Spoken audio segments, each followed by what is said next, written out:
Hi everyone, Moonglow here. Okay. What I want to tell you about the little two armadillos that I just saw a few minutes ago. They were crossing the road, one going east, one going west. They kind of stopped, and it was like they're talking to each other. Yeah, where are you going? Yeah, I'm going there. No, I'm going over there. Anyway, and I thought about life. How many times we cross paths with people and we don't take the time to stop and to talk. We don't take the time to get to know one another. It's like, hi, bye. And there are so many people out there. There really are. I have met even the derelicts, the homeless. I have met some of them that when I got to know their story, I was totally surprised. You know, these homeless people aren't always homeless because of alcohol and drugs. No. Mental illness, yeah, there are some with it, yeah. But a lot of them are homeless, especially nowadays, with the economy as it is, with the government as it is. They've lost their job. You lose your job, you lose your home, you lose your car, you lose your clothes. You only have the clothes on your back. And you lay your head wherever you can.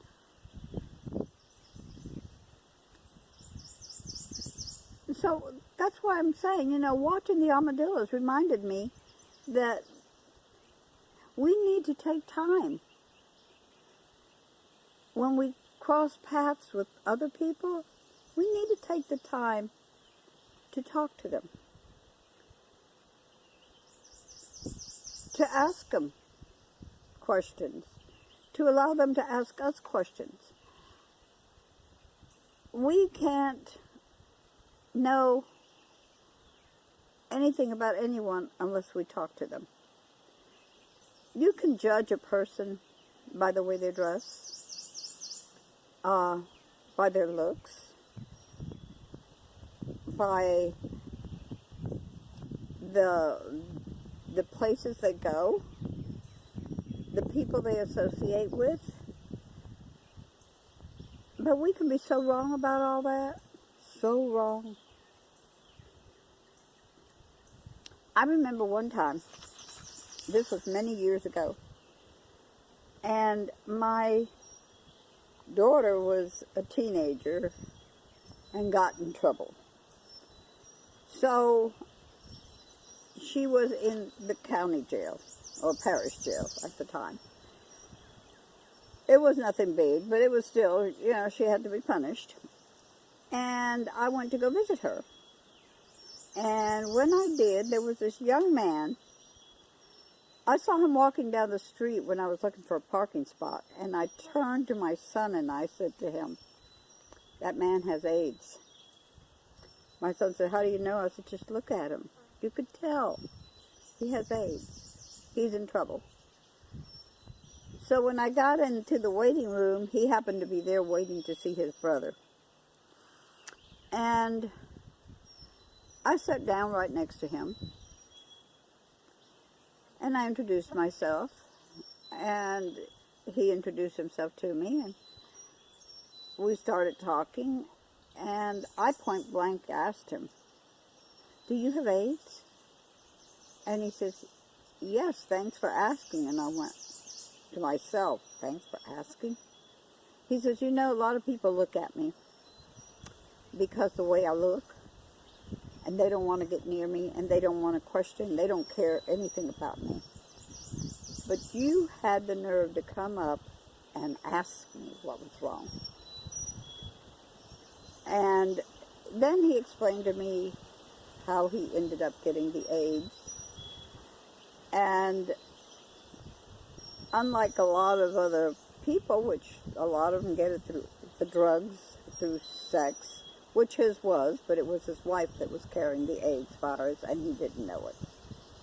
She passed away, and he wasn't too far from that stage.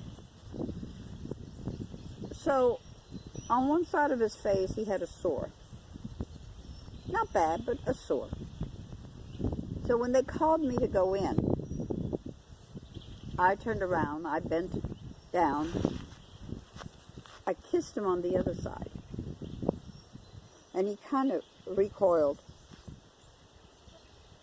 And he said, "But you know I have AIDS." I said, "Okay, you have AIDS." I said, "That doesn't stop me from caring. It doesn't stop me from loving you." And that was the greatest smile on his face, you know. And I thought to myself, how many times people recoil from him because of his problem? I don't know. I don't know. I know that maybe that's the gift that God gave me, to be able to empathize with people, to be able to see them beyond their appearance. I don't know, but whatever it is, I'm glad I am who I am, because it's very rewarding to me to be the person that I am. Does it sound egotistical? No, it's not. It's not, because I wasn't like this at one time. I had to learn. I had to learn to care for someone else besides myself. And I think that's something that all of us need to do, is learn to care about someone else. And in doing so, it is so rewarding, so very rewarding to us. And okay, I know this has nothing to do with van dwelling or camping, but it does have to do with those two little armadillos that put this thought in my head. But anyway, I really feel that we need more love in this world, because what I've seen lately is so much hate, so much hate, so much hurt because of who we are, or where we come from, or the color of our skin, or our nationality. That's not the way I see life. So just thoughts, and I thank the two armadillos for putting this thought in my head. But anyway, guys, really, try to get to know people. Try to reach out to the unreachable. And don't forget to say, "I love you" to someone. Hugs and happiness. Show joy. Don't show a long face. Show a smile. Even if you don't feel like smiling, hey, that smile may make all the difference to another person. So anyway, guys, peace. Don't forget to like, share, comment, and subscribe. And know, each and every one of you, that I love you.